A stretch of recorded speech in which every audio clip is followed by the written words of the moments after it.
Olá pessoal, uma boa noite. Eu sou o Bruno, estudo Ecologia e Conservação aqui na Universidade Federal, na UFMS. E hoje eu vou participar da aula de vocês para a gente poder conversar um pouco sobre a ecologia de ecossistemas e também para a gente conhecer um pouco sobre os principais biomas que existem no nosso planeta.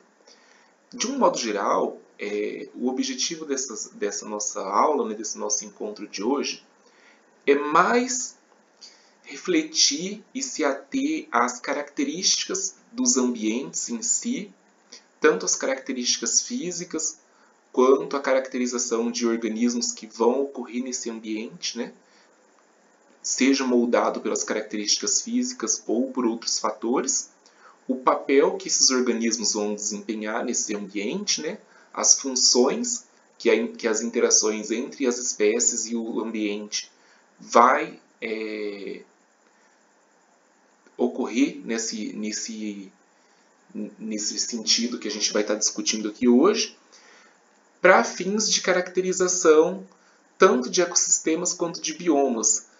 E essa reflexão dessas funções e dessa caracterização tem aí uma importância na aula de hoje que chega a ser maior do que as terminologias e os jargões que essa área propõe para a gente. Vocês vão ver assim, que ao longo da apresentação vão aparecer vários nomes que são muito importantes e que a gente vai ter que prestar muita atenção neles e, por vezes, fixar na nossa mente para não confundir com outros termos. Mas muitos desses termos são jargões, Então é muito comum que eles apareçam em publicações ou em materiais didáticos ou em sites sendo utilizados de forma errada ou de forma confusa, que não seja tão claro. Às vezes, dois termos são usados para uma mesma coisa e às vezes um mesmo termo pode ter sentidos diferentes dependendo do que o autor está se referindo.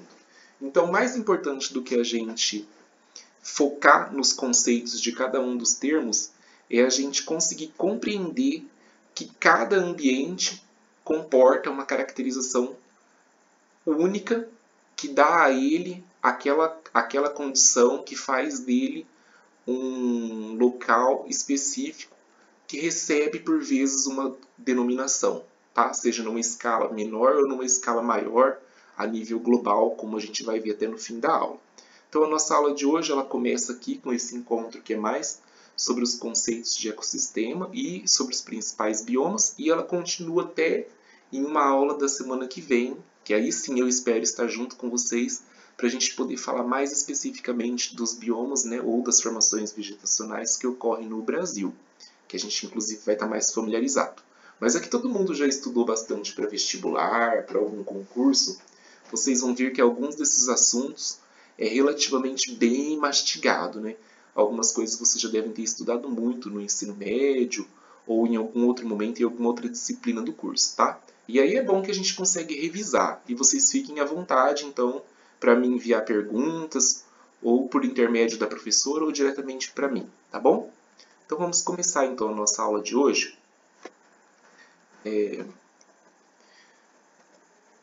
Dizendo para vocês que toda a apresentação aqui que eu montei, ela está baseada numa perspectiva biogeográfica. Então eu utilizei para falar com vocês um livro de biogeografia, uma edição relativamente antiga, inclusive, que era o que tinha disponível na minha biblioteca aqui na UFMS. Então, quando vocês forem estudar esse assunto, procurem um livro de biogeografia de qualquer edição, de um autor que tenha uma reputação boa, e vai ter toda essa visão, nessa perspectiva biogeográfica, provavelmente vai estar sendo abordada nesse livro. Tá? Mas outras disciplinas, como a ecologia, também se importa muito com essa ciência ambiental, aí, com a classificação dos ecossistemas e dos biomas. Tudo bem? Então, dentro de uma perspectiva biogeográfica, a gente tem, então, pelo próprio nome, essa relação entre os seres vivos e o espaço, o espaço onde eles ocorrem.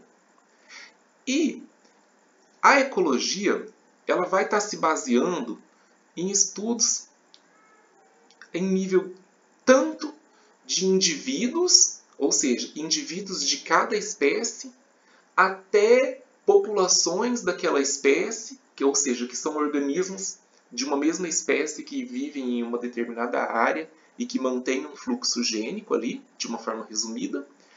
As comunidades que ocorrem dentro de um determinado ambiente, né, que pode ser característica, ou seja, é o conjunto de todas as espécies que tem em uma dada área, né, em um momento em que elas concorrem no tempo e no espaço.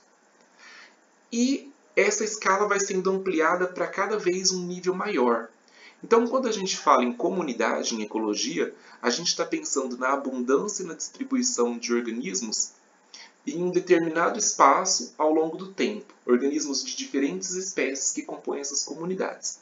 Quando eu considero todos esses seres vivos, mais os fatores físicos do ambiente e a interação entre esses seres vivos e esse ambiente em que eles ocorrem, eu já estou falando então de ecossistemas, que é uma outra abordagem da ecologia, que vai considerar para além daqueles organismos, daquelas espécies que ocorrem em uma determinada área, também os fatores abióticos que interagem com esses organismos e que por muitas das vezes são fatores determinantes para que aqueles organismos ocorram naquele determinado lugar e naquele determinado momento. E em uma escala muito mais ampla, nós temos aí o que se chama de biosfera, que seria o conjunto de todos os seres vivos do planeta, considerando aí o planeta como um espaço único em que esses organismos ocorrem, né, no tempo. Então, de um modo geral, as comunidades vão ser então essas espécies que ocorrem juntas e é uma associação muito complexa. Então, quando eu penso em comunidade, eu vou estar pensando em todos os organismos, todas as espécies que ocorrem naquele local, né, naquele ambiente, desde as plantas, as bactérias, os fungos, os animais, os vírus. Então, esse termo de comunidade ele pode ser muito amplo, abrangendo todas as espécies de uma determinada área, ou ele pode ser usado num sentido mais restrito. Quando eu falo, por exemplo, a comunidade de borboletas do Pantanal. Então eu estou especificando um setor da minha comunidade. Eu posso falar a comunidade de mamíferos da Mata Atlântica. Eu estou compartimentalizando essa comunidade. E essa compartimentalização ela pode ser baseada em taxonomia, ou seja, na classificação filogenética e sistemática dos seres vivos, né?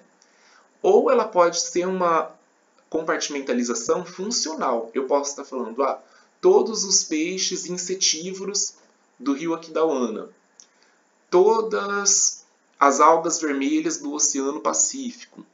Então, é uma compartimentalização dessa comunidade do ponto de vista funcional. Então, eu posso ter comunidades considerando, de fato, todos os organismos, todas as espécies de um ambiente, ou eu posso usar o termo comunidade de uma forma mais restrita, tanto com base em sistemática taxonômica ou com base em funções ecológicas daqueles organismos.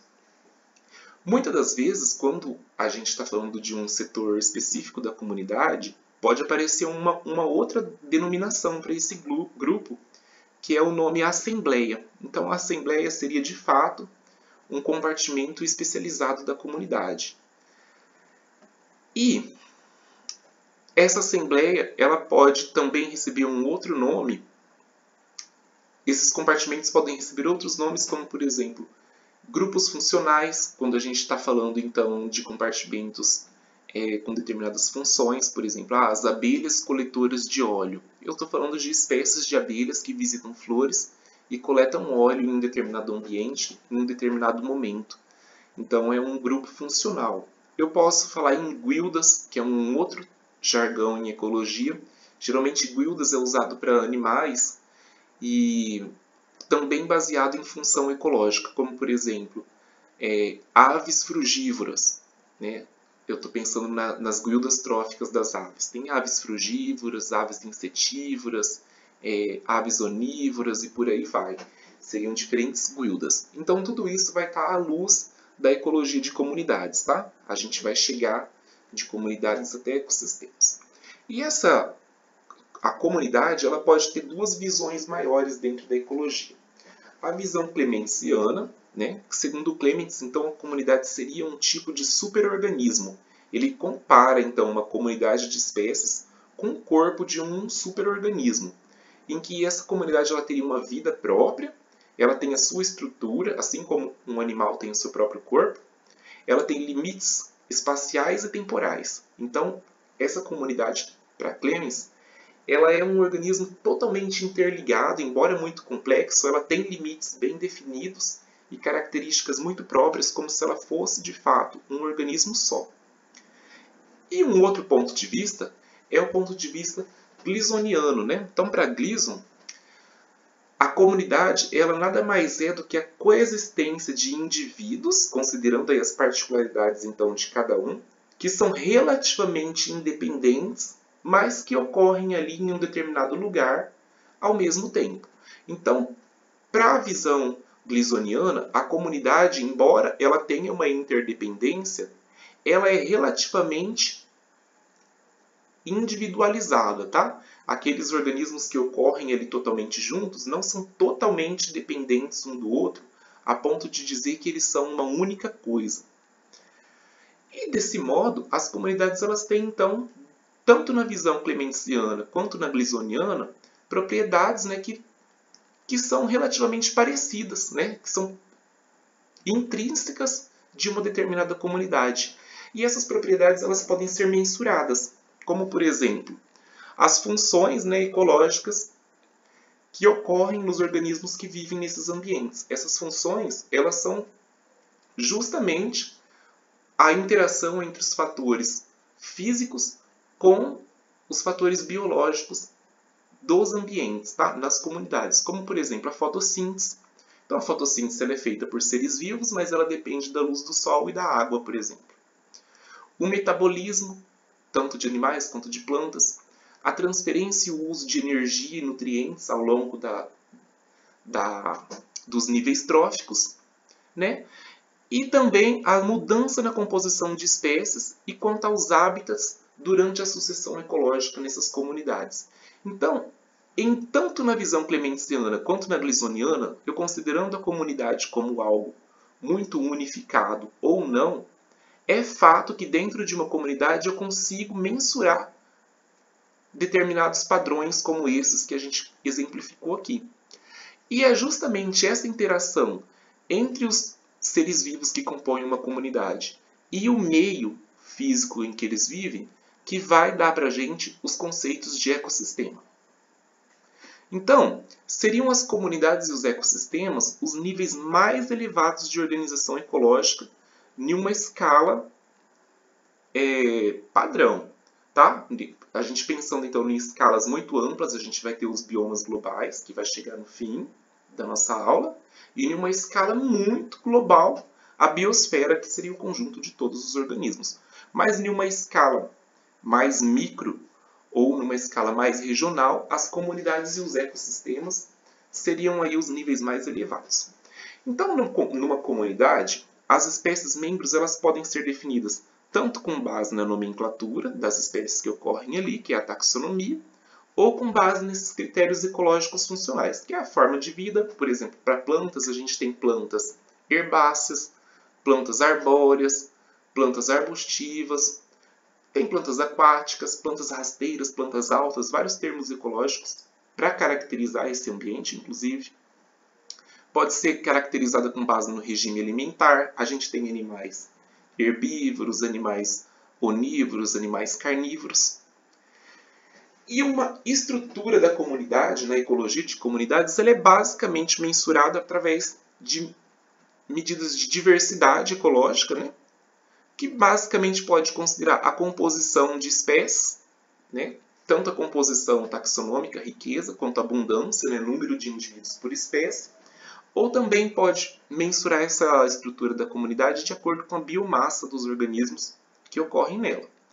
Mas também, à luz da ecologia da comunidade, pode ser interessante, então, a função dessa comunidade, entrando em uma ecologia mais funcional, uma ecologia da diversidade funcional. E essa abordagem ela pode considerar, então, portanto, as propriedades que sejam mais dinâmicas, que vão afetar aí o fluxo de energia, o ciclo de nutrientes, que são aquelas funções ecológicas como a fotossíntese, as interações interespecíficas, que são, por exemplo, a polinização, a predação, o comensalismo, e também outras funções ecossistêmicas, como a decomposição de matéria orgânica. E quando eu entro para essa diversidade já funcional, quando eu parto para a ecologia funcional, a partir da ecologia de comunidades, eu já começo a ingressar então na ecologia de ecossistemas, porque de fato são os ecossistemas que apresentam essas funções. Tudo bem?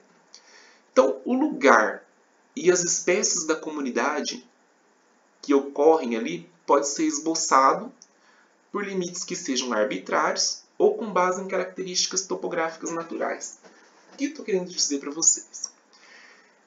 Eu posso dizer para vocês, peixes de Mato Grosso do Sul. Eu estou colocando limites arbitrários ali na minha comunidade. Pensa comigo, do ponto de vista natural, eu dizer Mato Grosso do Sul, Centro-Oeste, não faz sentido algum em biologia. Ou eu posso usar características topográficas que sejam mais naturais, como por exemplo, plantas da morraria do Urucum. Ou seja, naturalmente a morraria existe, eu tenho um morro que é fisicamente muito bem caracterizado e que tem os seus próprios limites ali, né?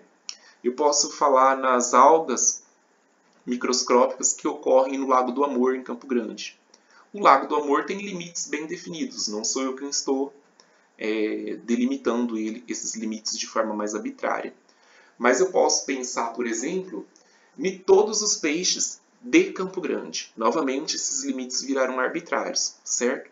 Então, muitas das vezes, esses estudos em ecologia de ecossistemas, eles precisam do que os cientistas vão chamar de um microcosmos. Vocês podem até anotar esse termo, para poder fazer estudos mais controlados. Então, vocês, por exemplo, são da engenharia, por muitas vezes vão trabalhar com muitos microcosmos na vida de vocês. Quando a gente faz um experimento para germinação de sementes, em uma câmara de germinação onde a gente controla luz, umidade e temperatura, eu tenho ali um microcosmo, que seria um ambiente totalmente controlado. É diferente do meu ecossistema natural, com limites arbitrários ou não, onde esses fatores não podem ser controlados, tá? Eu posso até, de alguma forma, medir esses fatores e aí eu consigo acessar os efeitos deles. Mas esses fatores não podem ser controlados na natureza como podem ser controlados no microcosmos. Um outro exemplo de microcosmos seria, por exemplo, um aquário, em que a pessoa faz um estudo ali com peixes ou com invertebrados, qualquer organismo que seja aquático que está sendo cultivado naquele aquário ali, onde o pH, a turbidez, o oxigênio dissolvido, a temperatura, a luminosidade daquele ambiente pode estar sendo controlado, tá?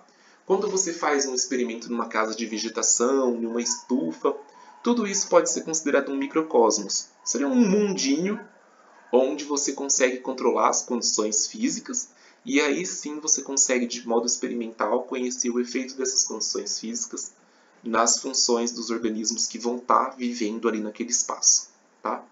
Então, quando eu penso nesses limites, que são naturais ou arbitrários de um ecossistema, eu tenho, por exemplo, essas especificações. Peixes de uma determinada lagoa do Pantanal. Esses limites são topograficamente naturais, né? A lagoa tem uma borda e ela está ali. Todos os herbívoros do Pantanal. Ainda tenho limites topograficamente naturais, porque o Pantanal, embora ele tenha uma transição ali não tão suave com os biomas de entorno, como a gente vai ver mais para frente, ele tem limites naturais bem definidos. Agora, quando eu falo a comunidade inteira de todos os peixes que habitam o Pantanal, também estou falando de uma comunidade com limites naturais, né? Mas eu estou falando nessa comunidade num sentido mais amplo do que quando eu falo só nos herbívoros. Tudo bem? Só para dar uma noção de complexidade. Não se assustem. E aqui já focando então em ecossistemas e deixando um pouco esses jargões de comunidade para trás, o ecossistema, quando a gente estuda o ambiente do ponto de vista da ecologia de ecossistemas, a gente não está falando só das espécies que vivem no ambiente, naquele lugar, mas também de todas as características do ambiente físico que vão estar ali influenciando essas espécies, tá? tanto as funções dela quanto estruturando a comunidade que vive ali. E o maior e único ecossistema, numa abordagem mais completa do planeta, seria a biosfera, que vai estar englobando aí a Terra toda, né? Com todas as condições físicas que a Terra comporta e com todos os seres vivos que vivem nela. A interdependência dos ecossistemas ela é demonstrada, por exemplo, pelo impacto das ações humanas. Por isso que a gente consegue considerar a biosfera como um ecossistema maior. Porque, embora os ecossistemas possam ser compartimentalizados em ambientes distintos, igual a gente vai ver na aula da semana que vem, por exemplo, no Brasil tem vários ecossistemas, os efeitos de degradação humana que ocorrem em um ambiente vão ser sentidos ou verificados em vários outros. O maior desses efeitos, por exemplo, são as mudanças climáticas globais, em que a degradação ocorre mais intensamente em determinados locais, mas os efeitos vão afetar locais a longas distâncias, por exemplo. A gente viu na mídia, por exemplo, a questão dessa tempestade de areia que ocorreu em vários locais do Brasil nos últimos tempos. Né? São um efeito da degradação que ocorre em um local e é sentido em outro. Quando você tem, por exemplo, a questão das queimadas, aquele material particulado, aquelas cinzas, elas são carregadas para o leito do rio. Então, uma degradação que ocorreu em um ecossistema terrestre é levada para um ecossistema aquático. Então, embora os ecossistemas tenham as suas particularidades, eles têm certa interdependência. Bem, quando a gente analisa os componentes de um único ecossistema ali, agora aqui, considerando cada ecossistema em si e esquecendo um pouco dessa interdependência de todos, formando o sistema planeta Terra. O ecossistema vai ser então esse conjunto das interações entre os componentes bióticos, ou seja, todos os seres vivos que tem naquele ambiente físico, né? Todos os organismos, sejam as plantas, os animais, os micro-organismos, com todos os fatores abióticos daquele ambiente. Esses fatores abióticos vão ser os elementos químicos e físicos, né? Como o ar, a água, as características do solo, a composição mineral daquela área.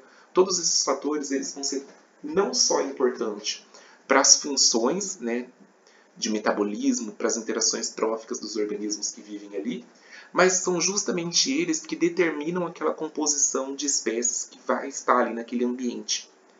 Aquelas espécies são adaptadas àquelas condições físicas, né? Pois ao longo do tempo evolutivo elas foram selecionadas a essas condições, e é justamente esse conjunto característico de espécies em um determinado ecossistema que vai formar depois, como a gente vai ver no final da aula, o que a gente está chamando de bioma. Uma coisa que é muito importante a gente exemplificar a interação entre os fatores bióticos e abióticos dentro de um ecossistema é a transferência de energia ao longo das cadeias e teias alimentares, porque a energia, obviamente, é aí um fenômeno físico-químico, né? Não é algo biológico.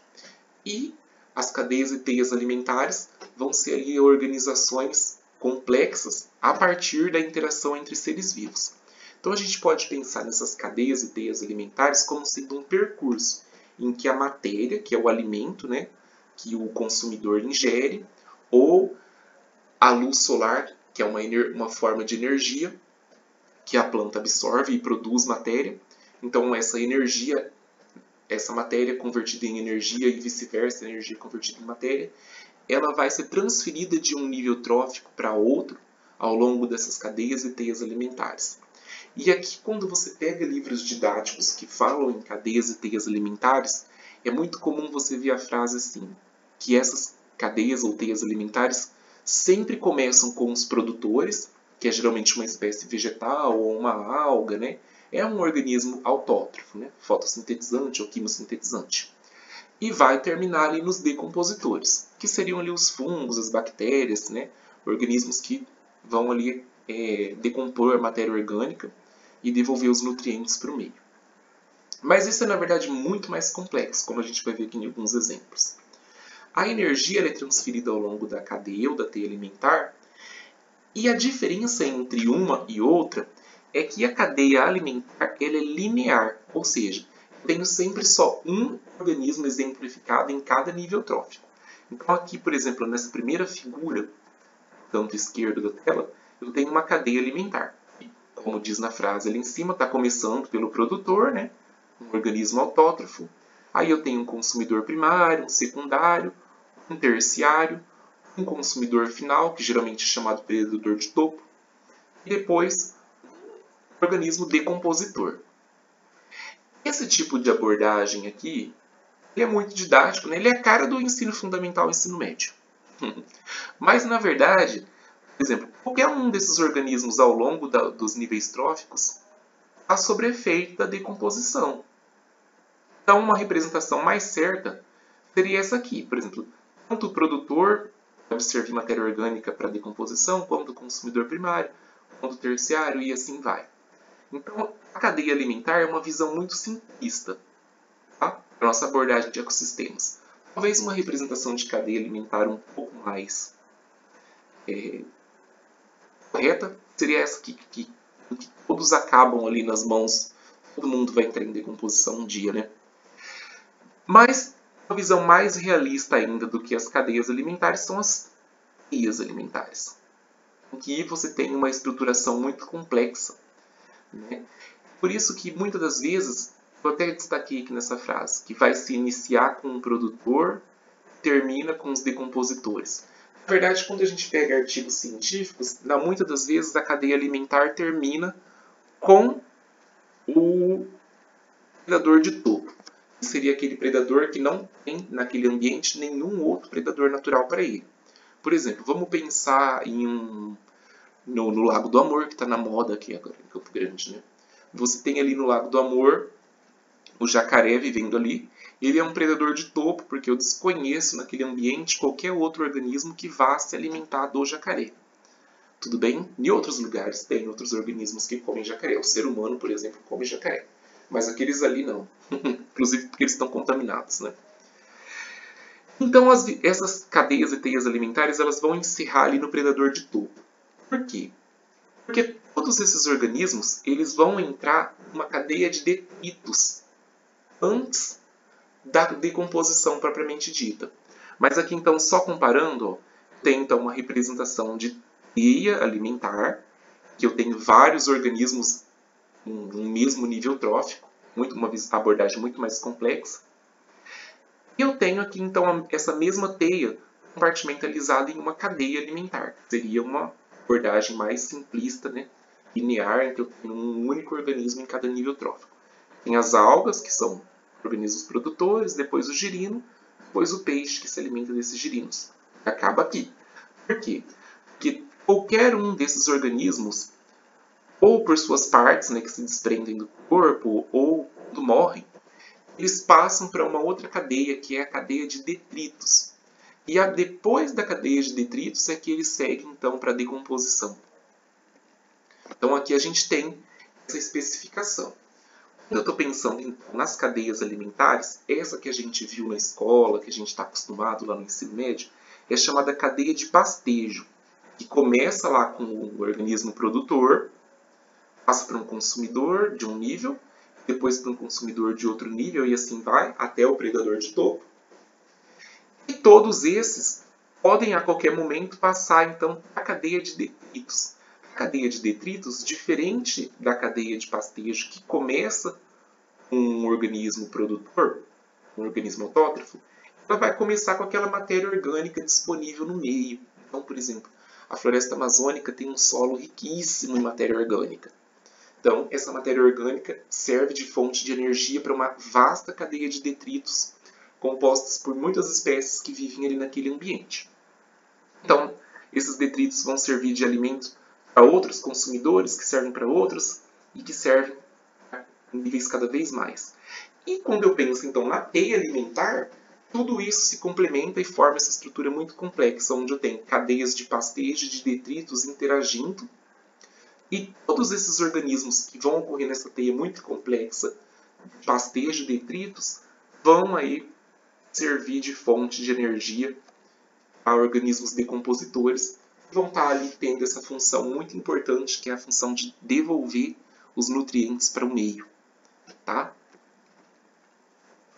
E ainda uma outra abordagem, pensando interação trófica, no fluxo, né, direcional de energia e matéria ao longo dos níveis tróficos em um ecossistema, a gente tem essa abordagem de pirâmides ecológicas. Isso aqui despenca muito em qualquer prova de vestibular, de concurso que a galera faz, né? Então, as pirâmides ecológicas elas vão representar graficamente esse fluxo de energia. Quando a gente estiver falando de energia em uma pirâmide ecológica, ela geralmente vai estar representada por quilojoules ou quilocalorias, mas ela pode também estar representando um fluxo de biomassa. Aí, nesse caso, ela vai estar sendo expressa em gramas ou quilogramas ou toneladas, né? Dependendo do sistema de unidade da publicação em questão. Desse modo, essas pirâmides elas podem ser de três tipos: as pirâmides de números, as pirâmides de energia e as pirâmides de biomassa. Quando a gente tem pirâmides de números, a gente vai estar falando números de organismos em cada nível trófico da pirâmide. Por exemplo, 70 plantas, 20 formigas, 1 tamanduá, 1 onça. Quando a gente estiver falando de uma pirâmide de energia, a gente vai ter, por exemplo, uma representação gráfica com uma unidade de energia por tempo, né? Seja quilojoules ou quilocalorias, em cada nível trófico. E na pirâmide de biomassa eu vou ter ali uma medida de peso, né, de massa, quilos ou gramas em cada nível, né? E na base dessas representações vai ser representado os produtores. Ó. Por exemplo, nessa primeiro exemplo aqui da esquerda, a gente tem as plantinhas. No exemplo central, a gente tem aqui esse gramado, esses capins. E no exemplo da direita também. E a cada grau acima da pirâmide, vão estar os consumidores, né? Consumidor primário, secundário, terciário, até chegar ao predador de topo. Essas pirâmides é muito comum que a cada nível que ela passe, né, é o que geralmente é o padrão. A cada andar que a pirâmide sobe, o tamanho da representação gráfica diminui, porque ele, obviamente, ele é proporcional ao número ou ao peso, né, a massa, ou a quantidade de energia naquele nível trófico. E existe uma explicação do porquê esse valor diminui de um nível trófico para o outro. A gente vai chegar neles. Mas existem exceções. Algumas pirâmides você vai ter o inverso. Ao invés desse degrau, desse nível superior ser menor, ele fica maior, que são chamadas ali as pirâmides invertidas, como é o caso desse exemplo aqui.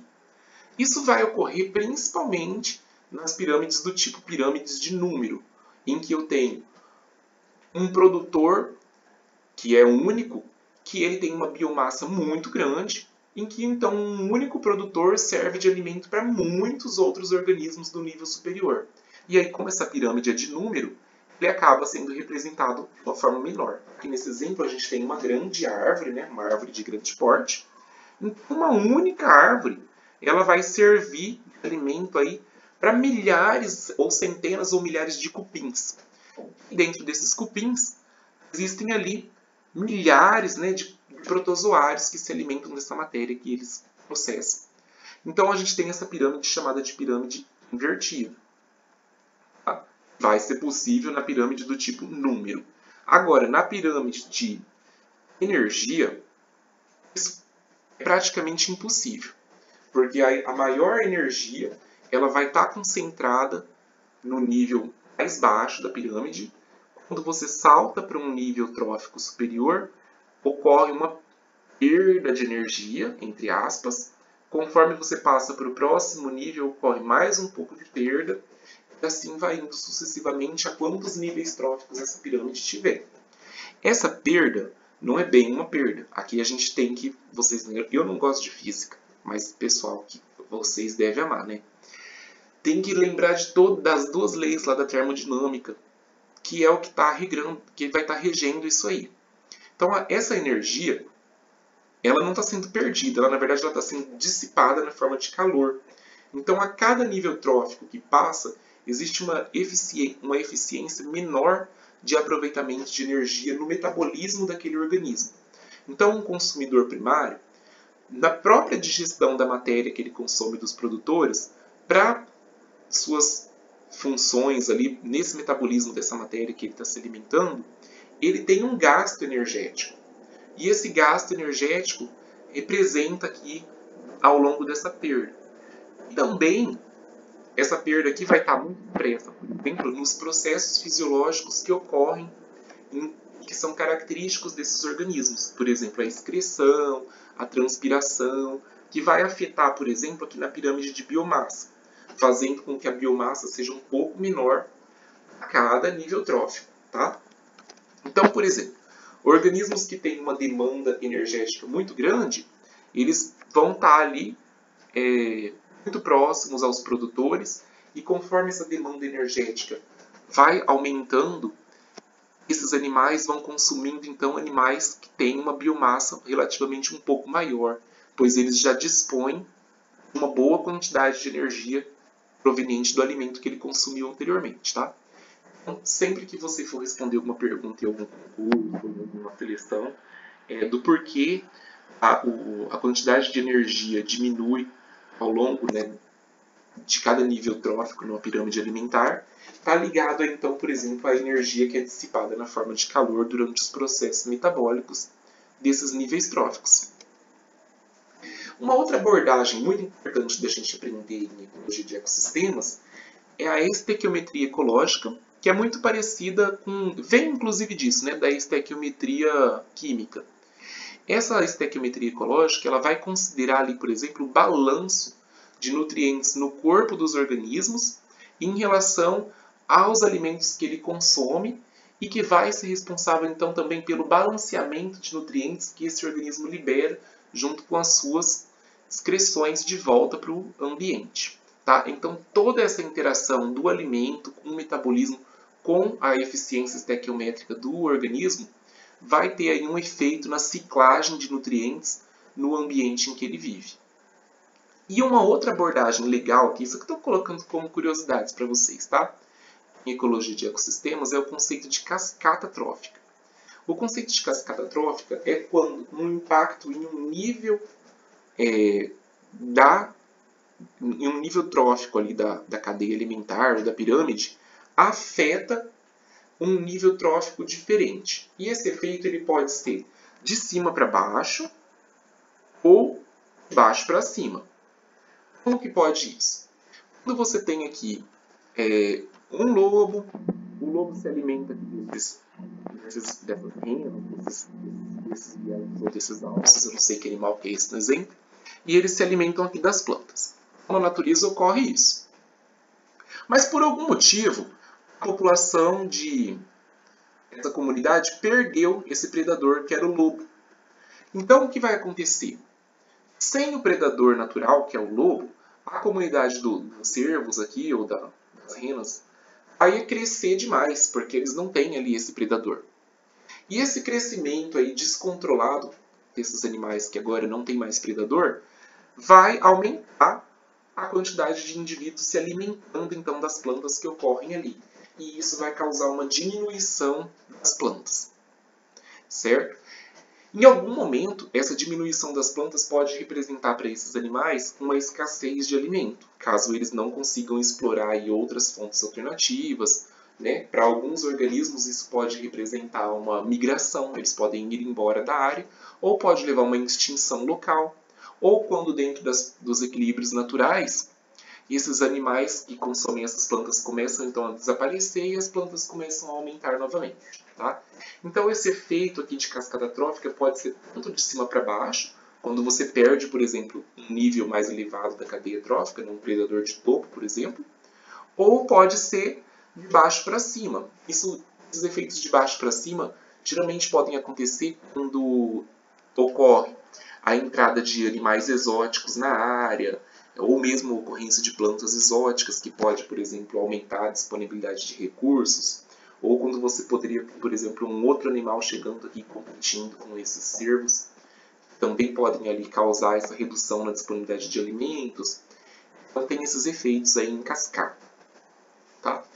E uma coisa muito importante para vocês que vão ser aí, engenheiros ambientais no futuro, é a questão das funções ecossistêmicas. Né? Então, um ecossistema ele é um ambiente que é caracterizado pelos organismos que ocorrem ali e pelas interações desses organismos com os meios, com o meio, né, com os fatores físicos.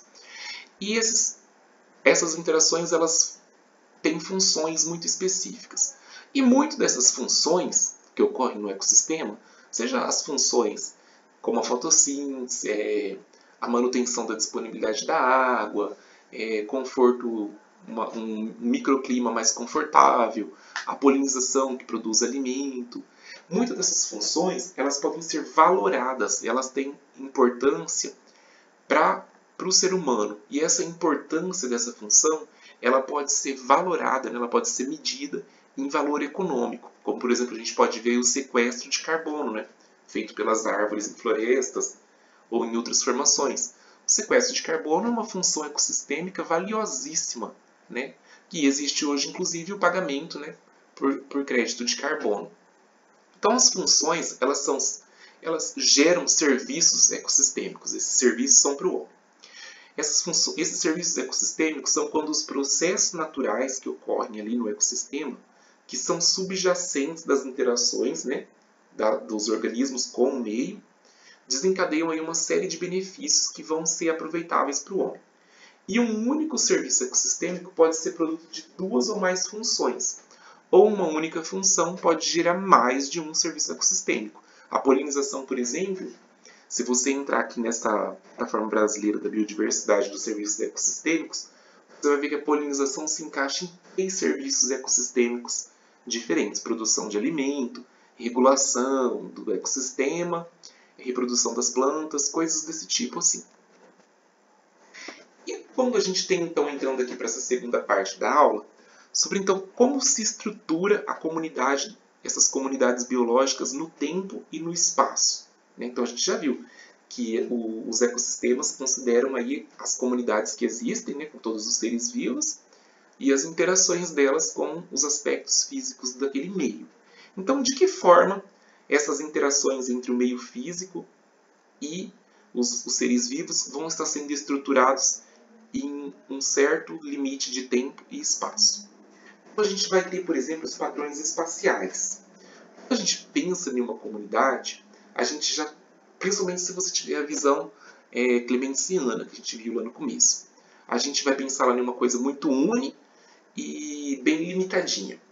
Então, quando a gente, óbvio, se a gente tiver uma mudança muito abrupta no ambiente, né, a gente tem ali um ambiente, uma característica muito ímpar dele, e você sai dos limites dele e você tem um outro ambiente com características muito diferentes, a gente consegue ver essa diferenciação espacial na composição ali, na estrutura de uma comunidade. Como a gente pode ver aqui no exemplo, né, na transição entre essa floresta e esse campo aqui, que deve ser uma pastagem. A mudança aqui nesse ambiente é muito abrupta, né, que eles estão chamando. Então, aqui para a gente fica muito claro ver como uma comunidade se altera, né, como você tem de fato uma comunidade X aqui, e logo em seguida você tem do ladinho dela uma comunidade Y.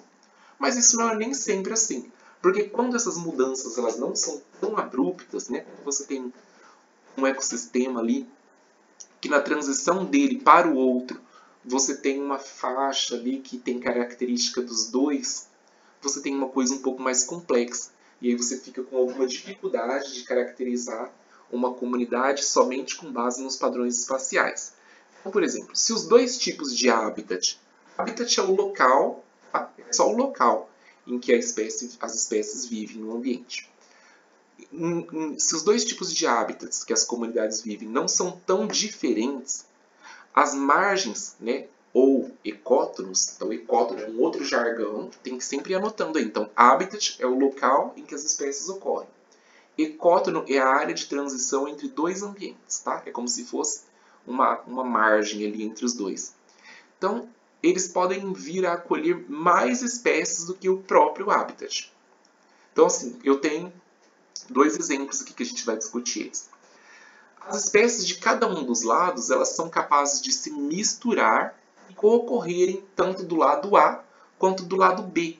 Isso ocorre, por exemplo, nos ambientes de mangue, nos estuários, em que você tem encontro, por exemplo, das águas do mar com as águas de rio, né? Ou seja, água salgada com água doce.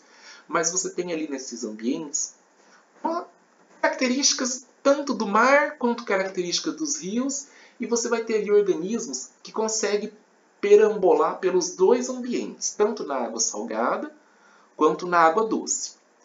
E mais ainda complexo fica se onde esses dois ambientes se encontram ali, se a zona de transição for muito produtiva, ou seja, produz muito alimento, muita matéria orgânica, muita energia ali para a galera consumir, e ela não for tão estreita, ela pode até mesmo suportar uma assembleia, ou seja, um conjunto muito especializado ali, um compartimento especializado de organismos, né?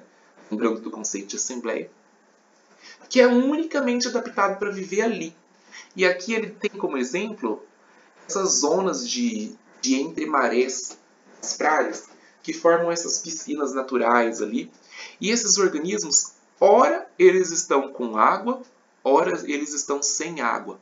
Então é uma condição que só as espécies muito adaptadas vão conseguir viver.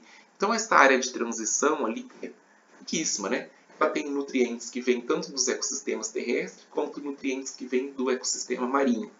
Ela vai comportar uma comunidade própria dela. Então, ainda é um pouco difícil a gente considerar os padrões espaciais na estruturação de comunidades, porque dentro do espaço a gente ainda tem a interação entre as espécies que ocorrem ali, né? Tanto as interações mutualísticas quanto as antagonísticas, né? A competição entre essas espécies, né? A facilitação e coisas do tipo, que vai estar ajudando a moldar as espécies que ocorrem naquele ambiente e as funções que elas vão desempenhar. Então,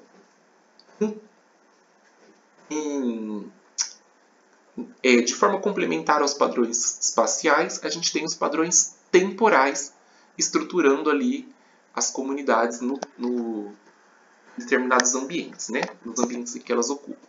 Então, ao longo do tempo, as espécies individuais ou as comunidades como um todo, elas vão se substituindo no espaço em que elas estão. E isso deu origem a uma linha, né, de conceito, que é o conceito de sucessão ecológica. E a sucessão ecológica ela vai considerar que ocorre uma mudança progressiva na estrutura e na função das comunidades ao longo do tempo geológico, em uma escala mais macro, em uma escala paleontológica. Tá? A gente vai ver que para o setor florestal essa escala temporal pode ser menor ali, no tempo histórico e não no tempo geológico. Então, por exemplo, a sucessão ecológica ela é numa escala menor. Agora, quando eu falo em sucessão de modo geral, eu estou falando nessa escala de tempo geológico. Tá? E, de novo, a gente tem aqui esses dois caras aí, os seus seguidores, brigando. Né? Então, a sucessão para o Clemens, de acordo com o ponto de vista dele, as espécies pioneiras, que são aquelas espécies que toleram o sol, geralmente toleram os efeitos de degradação, espécies que têm crescimento rápido, elas vão ser as primeiras a colonizar uma área. E então elas vão modificando esse ambiente até que então ocorre um segundo conjunto de espécies, que é um pouco mais bem adaptado. Né? Elas estão ali porque as pioneiras facilitaram esse segundo conjunto de espécies. E eles começam a invadir. E por competição, esse segundo conjunto de espécies vai substituindo ali as espécies pioneiras. E isso vai se repetindo, até chegar a uma comunidade clímax. Aí nessa visão clemenciana, seria assim que as comunidades se moldaram ao longo do tempo geológico, né? Através da competição e de uma sucessão. Mas para o Gleason, a sucessão ela pode não ser um processo tão ordenado, assim, tão didático quanto o Clemens está dizendo. Pelo contrário, ele diz, né, ele considera que a sucessão ela pode ser comandada pelas interações entre essas espécies e pelas modificações autogênicas das condições locais. Então, o conjunto de espécies que vai chegando vai modificando aquele ambiente e vai ali, por competição, se estabelecendo comunidades alternativas ao longo do tempo. Mas, de um modo geral, isso é embora muito discutido, tá? Esse conceito de sucessão ecológica ele é utilizado até hoje para ambientes que têm formação de clareira. Porque para outros tipos de ambiente, essa linha ela não é tão, de fato, ordenada assim e não é tão fácil de ilustrar. E ela acaba sendo usada muito mais pelo pessoal que trabalha com plantas, né? É óbvio que conforme a comunidade de plantas vai mudando ao longo do tempo no espaço, a composição de animais também vai sendo modificada junto com a composição de plantas, né, de animais e de outros organismos. Mas, de um modo geral, são os botânicos que acabam abordando os conceitos de sucessão. Até porque é mais fácil você observar em plantas do que em animais. Né? E vai funcionar legal para ambientes que formam essas clareiras, como é o caso das florestas. Né? Para outros tipos de ambiente que não formam clareiras, como a gente vai ver nos biomas mais abertos no final, o conceito de sucessão não faz muito sentido, porque esse clímax que nos livros de ciência florestal é sempre uma formação florestal mais alta, mais densa, para outros tipos de bioma o clímax pode ser qualquer coisa. É muito mais complexo, né? Então a gente vai entrar começando já falando em bioma, e vamos falar um pouco dos biomas, então. Cara, vocês vão entrar em um problema total com esse negócio de bioma, porque cada um dá um nome para isso, tá? Então você vai ter um pessoal brigando muito, dizendo que, por exemplo, que o conceito de bioma não é bom, e quando você chama o cerrado de bioma, o cerrado não é um bioma, porque savana é que bioma. Mas aí vem o pessoal da conservação e fala que é importante você chamar aquilo de bioma. E existem vários artigos discutindo o uso do conceito de bioma e apresentando nomes alternativos, e vários outros nomes ocorrem ali. E é muito louco que para algumas pessoas esses nomes podem significar a mesma coisa e para outras esses nomes são coisas diferentes. Né? É muito claro que, embora o conceito de bioma não seja uma coisa muito bem definida, a gente tem que aceitar que as espécies vegetais, né, um conjunto muito característico de plantas, elas vão ocorrer em climas muito particulares. Então, quando você tem uma condição climática e de solo que é muito particular no ambiente, essas condições físicas vão comportar um conjunto de espécies vegetais, de plantas, que também é muito característico para aquela condição ambiental. E elas vão formar diferentes tipos de vegetação. E esses tipos diferentes de vegetação é o que a galera costuma chamar de bioma. E aí, novamente, aqui você vai ter então um bioma numa escala micro e numa escala mais macro. Então, na aula de hoje, né, a gente vai estar falando dos biomas terrestres, então a gente vai estar focando nessas caracterizações de grupos de vegetação em uma escala global, né, do planeta todo. Então, esses diferentes tipos de vegetação, alguns autores vão chamar de zona de vida, ecorregião ou bioma. E, basicamente, independente da forma que você vai estar chamando, são tipos, eles vão comportar, por ter uma vegetação muito característica, eles também vão comportar um grupo característico de animais, de micro-organismos, associados a essas formações vegetais que ocorrem nesses biomas. Né? A classificação das comunidades terrestres com base na estrutura dessa fisionomia da vegetação, ela relativamente coincide com as zonas climáticas do planeta. E existe ali, já é verificado, né, embora tenha muita discussão sobre os limites de cada bioma, que há de fato estreitas relações entre as amplitudes de variáveis climáticas e os tipos de vegetação que ocorrem nela. Então, como eu estou aqui com o livro de Biogeografia segunda edição, né, deve ter edição mais nova. No livro que eu estou, os autores apresentam 12 biomas terrestres. Tá? Os biomas aquáticos a gente vai falar na aula seguinte. E a ocorrência desses biomas, elas vão corresponder aí às zonas climáticas, os tipos de solo, e a vegetação também vai ser influenciada ali pelo clima regional, pela topografia e pela podogênese, né, pela formação do solo. Mas outros autores, outros estudos mais recentes, podem considerar números muito maiores de biomas no planeta. Aqui eu peguei um artigo que é desse ano, 2021, para vocês observarem aqui nesses mapas, né, cada cor seria um bioma diferente. Então, se tiver com tempo, depois conta aqui, mas é um monte. Então, o número de biomas pode ser até maior. Tá? São muitos biomas. Mas existem, assim, abordagens mais didáticas, né? Não vai cair numa prova, uma abordagem tão ampla para alguém detalhar. E existem alguns biomas que são, assim, de fato, principais, né? Não que eles sejam mais importantes do que os outros, mas aqueles são os maiores, eles ocorrem nas áreas mais estudadas, por exemplo, né? E aí a gente tem aqui esse exemplo aqui que é bem didático, né? Que tem de fato aqui os principais biomas que os livros didáticos costumam apresentar. Ele traz aqui 9 biomas. Eu acho que 9 biomas é um número legal de biomas para a gente apresentar aqui hoje. Se vocês quiserem olhar o livro de biogeografia, vocês podem estudar um pouquinho mais sobre os outros biomas que eles apresentam ali. E a ocorrência desses biomas aqui ao longo da variação latitudinal no planeta vai estar mais ou menos estruturada aqui pelas zonas, né, climáticas do planeta. Então aqui a gente tem a região polar, frio, praticamente tudo congelado, muito vento, pouca precipitação. Depois você tem uma faixa aqui que tem pouca chuva, é o que eles chamam de essa faixa aqui, um pouco abaixo do Mediterrâneo, é a área de desertos, né? Um pouco acima, onde você tem pouca chuva, mas ainda tem chuva, né? Relativamente tem chuva, você tem essa formação mediterrânea.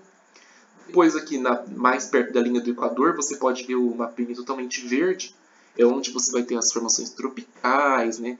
Florestas tropicais úmidas, porque tem muita chuva. E aqui no hemisfério sul se repete, né? Biomas que vão estar sujeitos aqui a pouca chuva, vocês podem até ver aqui na porção mais sul da África aqui, e biomas polares, né? Novamente ali, só gelo e frio e por aí vai. Então vamos começar aí por as florestas tropicais, biomas, né?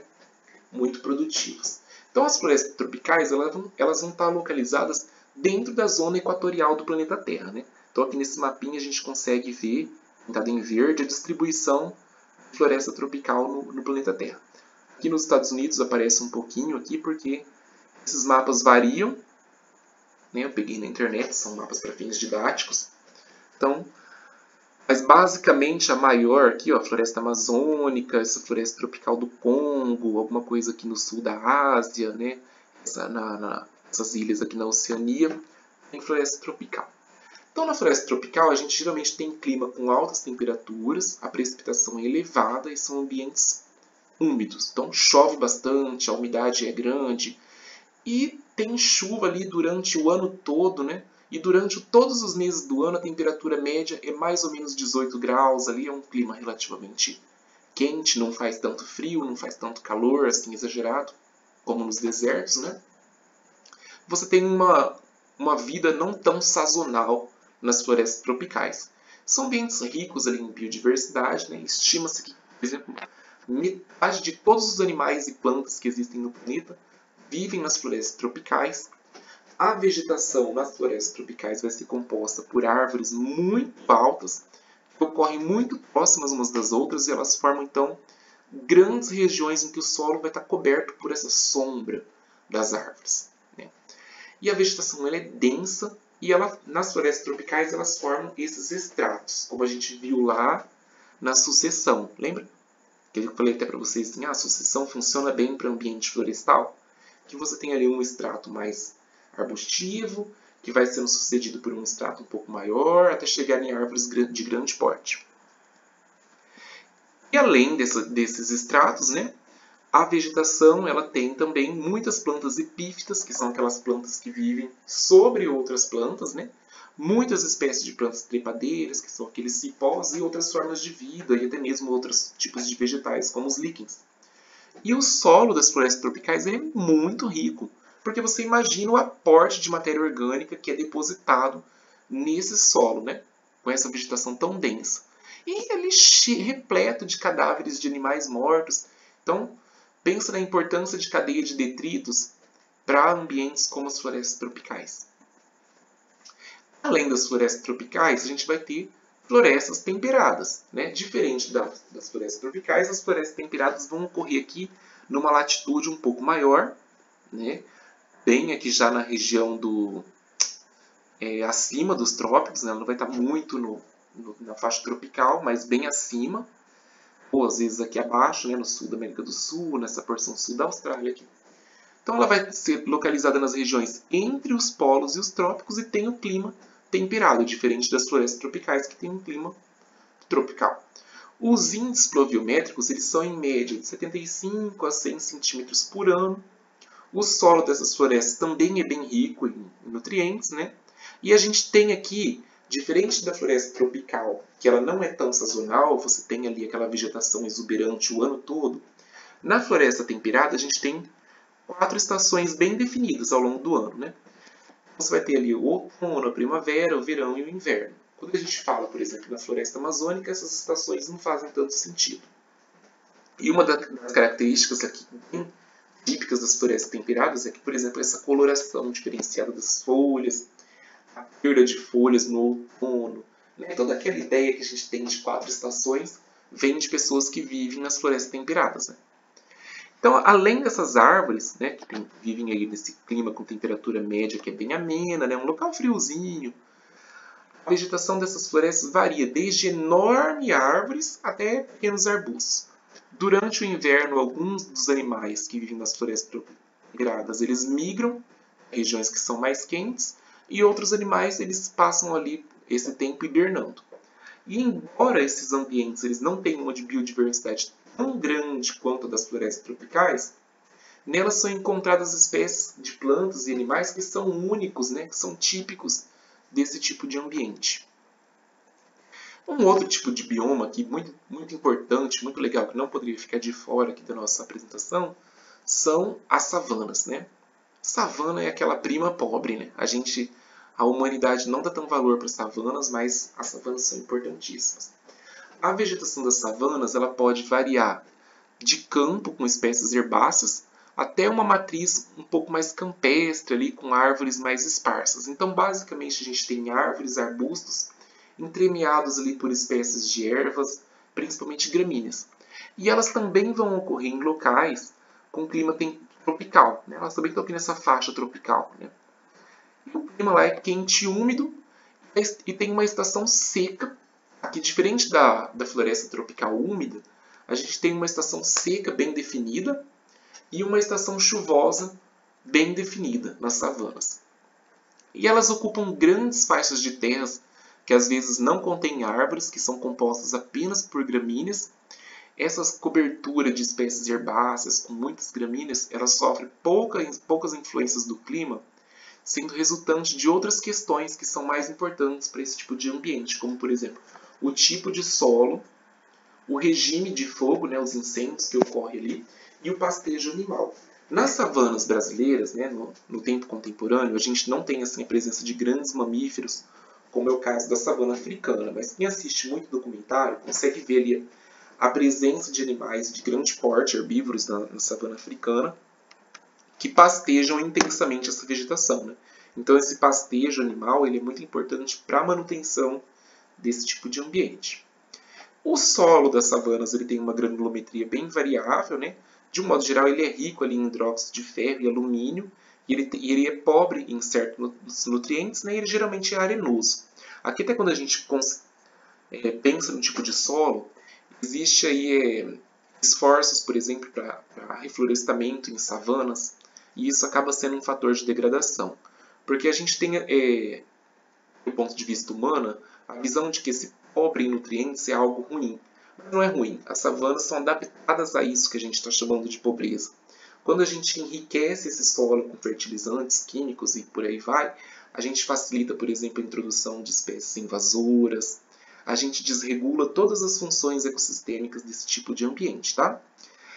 E a vegetação, das savanas, ela tem essas adaptações para resistir a todos esses fatores e a ocorrência de fogo, inclusive, né? Então, a vegetação das savanas exibe ali árvores com casca grossa, órgãos subterrâneos, estruturas protegidas aí do fogo, que asseguram aí a persistência e a reprodução dessas plantas. A fauna da savana geralmente é composta por grandes herbívoros, mas também tem pequenos animais que inclusive têm hábitos subterrâneos. Além das savanas, a gente tem outro tipo de biomas que não são biomas florestais, que são esses biomas é bem legal, porque eles são o mesmo tipo de bioma, vamos dizer assim, mas em cada local do mundo em que ele está, ele pode receber um nome diferente. Vamos combinar de chamar eles aqui de campos temperados, tá? Na nossa aula de hoje. Mas eles podem ser chamados de steppes ou pradarias, né? Se tivesse em inglês, eles poderiam ser prairies ou grasslands. Então, esses campos, eles são compostos aí por vegetação herbácea. Essas vegetações, né, desses biomas e campos, estepes ou pradarias são herbáceas, né, e presentes em áreas que têm clima temperado também. Então, onde você tem lá o clima temperado, se não for floresta temperada, a gente vai ter um campo temperado. Nesses campos temperados vivem animais que são típicos de lá, né? Muito endemismo, inclusive, como ratos do campo, raposas e vários outros animais que são típicos aqui das estepes, das pradarias. Esses tipos de formações aqui, que não são tão arbóreas, né? Os campos que é bastante material, massa sendo acumulada, produção de plantas herbáceas, ocorre também fogo de forma natural. Esses incêndios naturais eles são benéficos para o ciclo de vida dessas plantas e dessas gramíneas que compõem aí esses campos. É um elemento típico para a manutenção desse tipo de bioma. E isso levou, por exemplo, à seleção de plantas que também apresentam adaptações a eventos de fogo, como, por exemplo, a presença de órgãos subterrâneos, tá? Para essas gramíneas, para essas ervas dos campos. Mas, ultimamente, a utilização dessas regiões para atividades, por exemplo, como a agropecuária mal conduzida, a monicultura e as queimadas criminosas que desregulam ali o regime natural de fogo e que não dão tempo para essas gramíneas se recuperarem novamente, estão destruindo as pradarias, os campos e transformando eles em deserto. Em contrapartida, então, dessa desertificação dos campos, a gente tem uma outra ameaça, né, que é muito disfarçada de boa intenção, que é o florestamento ou reflorestamento. Não, porque reflorestamento seria um lugar que era floresta, perdeu a floresta e você foi lá e florestou de novo. O muito correto aqui seria florestamento mesmo. O florestamento desses campos. Porque esses ambientes não são originalmente compostos por espécies florestais, né? Por árvores. Eles não têm árvore no campo. E quando você introduz ali formações florestais, principalmente de monocultura, né? Você plantio de eucalipto, pinos, mogno, qualquer outra coisa que seja, isso resulta em perdas líquidas enormes de biodiversidade nessas formações que não são florestais. Inclusive no Brasil, né? Vocês podem ver aqui no mapa, aqui na região sul, e a gente tem campos que são o bioma que a gente chama de pampa, né? Aqui no Brasil, os campos sulinos. Quando teve aquela mudança na legislação e passou a vigorar o Código Florestal, o novo Código Florestal, o pessoal que trabalha com campos sulinos, até hoje, eles corrigem você se você falar Código Florestal. Eles vão falar Lei de Proteção da Vegetação Nativa, porque nem todos os biomas são florestas, né? Como é o caso dos campos sulinos, né? Das savanas e por aí vai. Não se prolongar tanto no campo, porque a gente tem um outro bioma aqui. Quando eu comecei a olhar ele, eu pensei, nossa, não tem nada para falar, mas tem muita coisa. É um bioma que eu quase não coloquei ele na apresentação. Porque lá naquele mapinha que eu mostrei, ele está sendo chamado de chaparral. Mas o chaparral é o mesmo tipo de bioma das formações mediterrâneas ou florestas mediterrâneas, assim chamadas. É que em cada lugar do mundo que esse tipo de bioma ocorre, ele recebe um nome diferente, né? Então, lá nos Estados Unidos, na Califórnia, o chaparral. Aqui no norte da África e no sul da Europa, aqui a gente tem as florestas mediterrâneas. Também tem um pouquinho aqui de chaparral ou qualquer outra coisa. Tem outro nome aqui no Chile, viu? Mas ele é esse bioma aqui. No Chile, aqui no sul da África do Sul, um pouquinho aqui na Austrália. Tá? Tipo de bioma relativamente pequeno. Mas ele é tão importante aqui porque aqui é onde a degradação chegou de vez, né? Quase não tem mais vegetação de chaparral no mundo. Então, esse tipo de bioma ele vai ocorrer na faixa de latitude ali que é próxima ao mar Mediterrâneo, né? Ali próximo na extremidade da África do Sul também tem, na costa oeste da América do Norte, na Austrália. E são áreas que elas são sujeitas a chuvas significativas no inverno. Então, por exemplo, em vários outros biomas ao redor do mundo, geralmente chove mais no verão. Nas florestas tropicais, nas savanas, chove mais no verão. Nas florestas mediterrâneas, não, chove mais no inverno.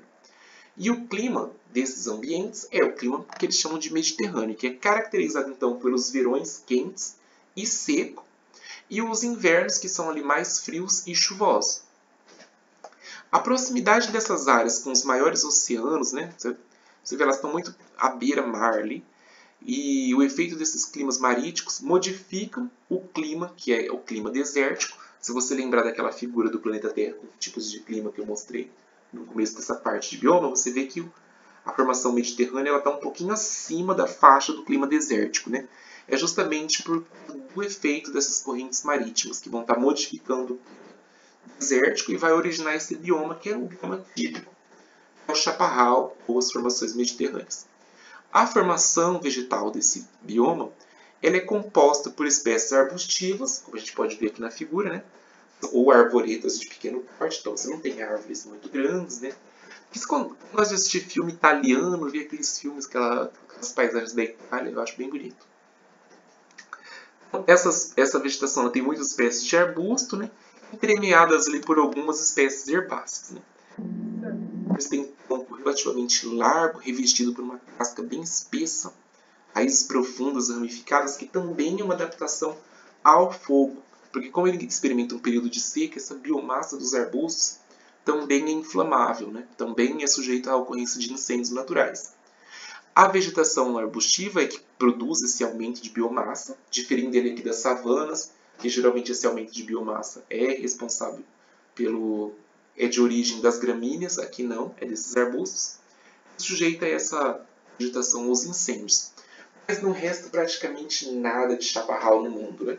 Então, só pelo fato dele ser um bioma aqui praticamente da Europa, vocês já conseguem imaginar, né? Você acha que tem muita coisa conservada na Europa hoje em dia? Os caras já destruíram tudo, né? E, embora ele seja muito ameaçado, é muito importante as estratégias de conservação, porque ele tem uma fauna muito específica, né? Muitas espécies de mamíferos, aves, vários grupos de animais. Né? E essa destruição está levando ao declínio populacional de muitos desses animais que vivem nesse tipo de bioma aí. Aí, como a gente estava falando do bioma que vem logo acima dele na latitude, vamos entrar nos desertos, que de desertos tem um nome, né? Deserto tem muita coisa. Então, é claro que ele não é tão diverso quanto as florestas tropicais, mas os desertos eles são biomas que vão ocorrer ali em locais que têm um clima árido ou semiárido, né? A precipitação ali, os índices pluviométricos são muito baixos, eles contam ali com poucos recursos alimentares na maioria do tempo, né? Basicamente, tem uma explosão de comida ali durante um período em que chove um pouquinho no ano, mas o resto do ano todo é caracterizado por muita escassez. Mas isso não significa que essas regiões não tenham fauna ou flora, ou mesmo até pessoas, né, vivendo em cidades ali na sua volta. A temperatura no decorrer do dia ela pode passar dos 50 graus nos desertos. No entanto, na noite, essa temperatura pode cair para baixo de zero. Você tem uma oscilação de temperatura muito grande. Então, nos desertos, você tem ali muitos animais, por exemplo, que têm hábitos mais noturnos, né? Passam uma boa parte do dia escondido embaixo de rochas, né? ou no subterrâneo, e só são ativos à noite. As chuvas elas não são regulares, né? Então, chove ali menos de 500 milímetros por ano, mas elas favorecem um aparecimento temporário de coberturas vegetais que duram ali enquanto tiver alguma umidade. Então, choveu um pouquinho, fica tudo verdinho, as plantas florescem e tal, acabou a umidade, já some tudo. Os solos eles estão sujeitos a muita erosão por conta dos ventos, né, que formam bancos de areias, né, que são muito pobres em minerais e matéria orgânica, mas também pode ocorrer solos com rochas ou mesmo planícies cobertas por sal, né, onde antigamente podia ser um mar ou um lago de água salgada e secou ou esse ambiente sorgueu ao longo do tempo geológico. E a maioria dos animais se escondem durante o dia e as plantas que vivem no deserto são adaptadas aí para esse tipo de clima, né? São as plantas chamadas xerófitas, que são adaptadas à escassez de água.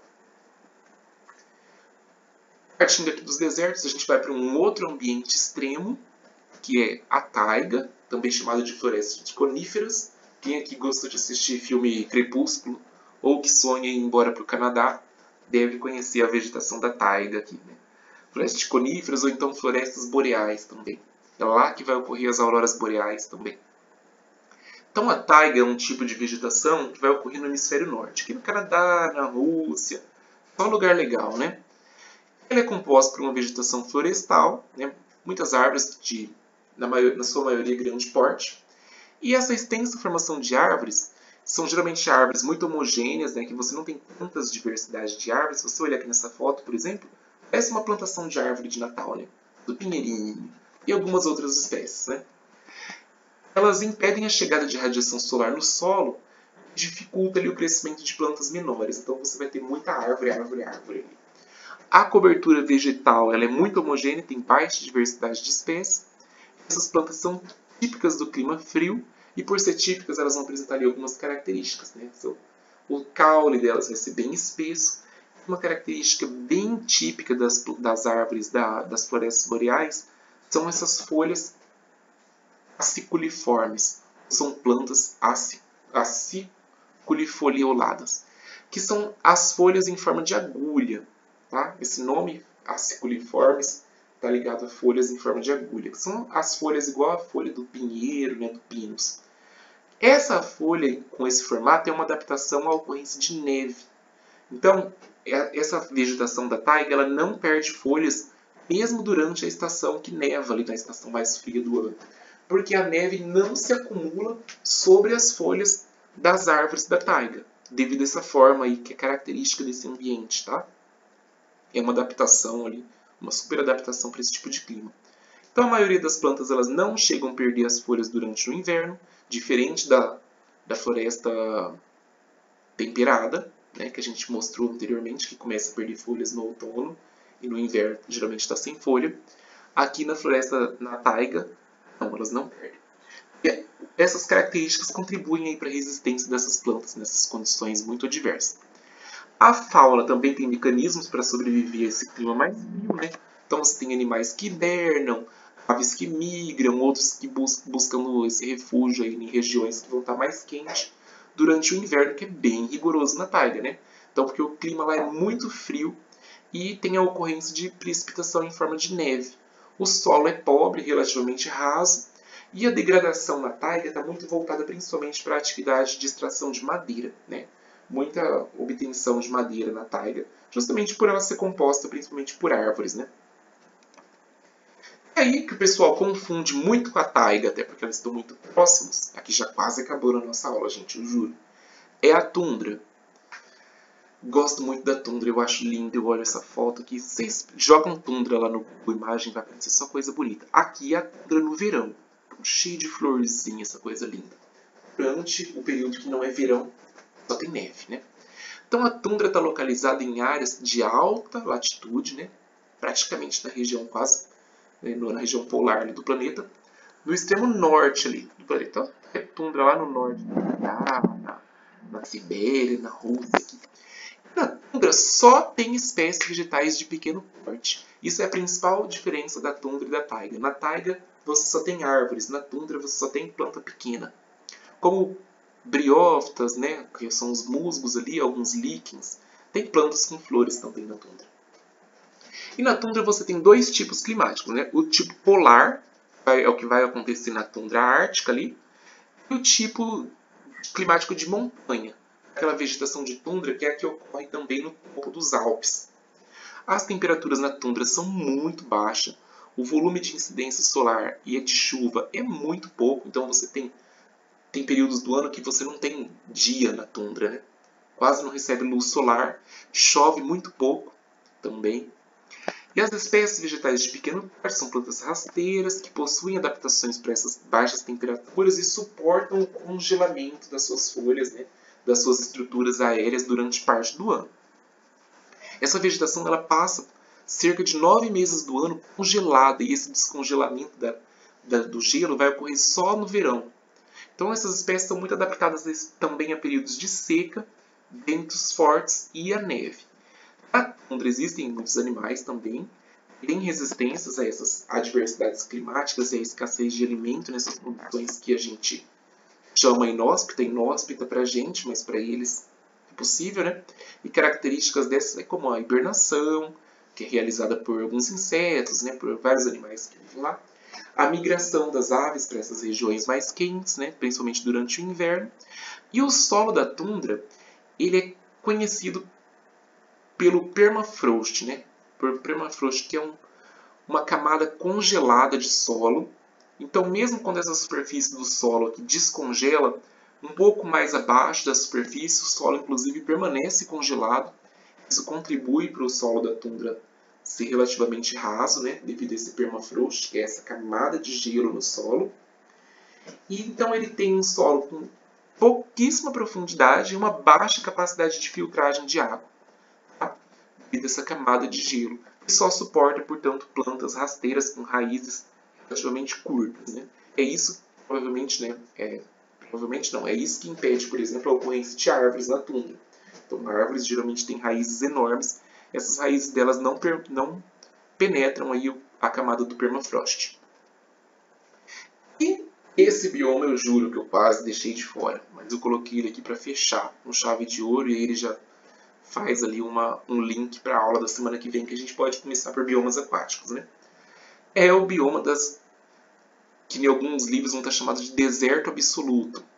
O deserto absoluto, ou geleiras, ou desertos polares, que basicamente são blocos de gelo. Então, esse bioma aqui dos desertos polares, né, essas geleiras, elas geralmente ocorrem nos extremos do nosso planeta, tanto na Antártida, lá no hemisfério sul, quanto ali no hemisfério norte, né, principalmente ali na Groenlândia, que é um super bloco de gelo. Nesse bioma, a evaporação ela é mais que o dobro da precipitação anual, ou seja, lá evapora mais água do que chove. É muito seco, né? O clima é muito seco. A temperatura mais quente costuma ser abaixo dos 10 graus, ou seja, então mesmo no verão a geleira permanece fria, né? E esse bioma ele cobre aí cerca de 5 milhões de quilômetros quadrados, né? E são quase todos cobertos por rocha ou cascalho, né? Por baixo dessa camada de gelo. Embora nesses desertos, né, diferente dos desertos que a gente já apresentou anteriormente, que tem dunas de areia, né, nesses não tem dunas de areia, mas pode ocorrer as dunas de neve, né, em áreas onde o vento é muito forte. E essas dunas, inclusive, elas podem provocar as avalanches, que a gente também vê muito em filmes. Em vales secos da Antártida, né, ou seja, regiões entre montanhas, né, floramentos rochosos, tem ali áreas que ficam livres de gelo há milhares de anos, e também tem campos em que o gelo ocorre permanentemente nesses biomas. É onde encontram-se ali os ecossistemas mais simples, porque você tem aquele gelo o tempo todo. Sobre a neve mais antiga, consegue se desenvolver ali inclusive algumas algas, então, ou seja, tem produção, tem produtividade nesses biomas, embora eles sejam chamados de desertos absolutos.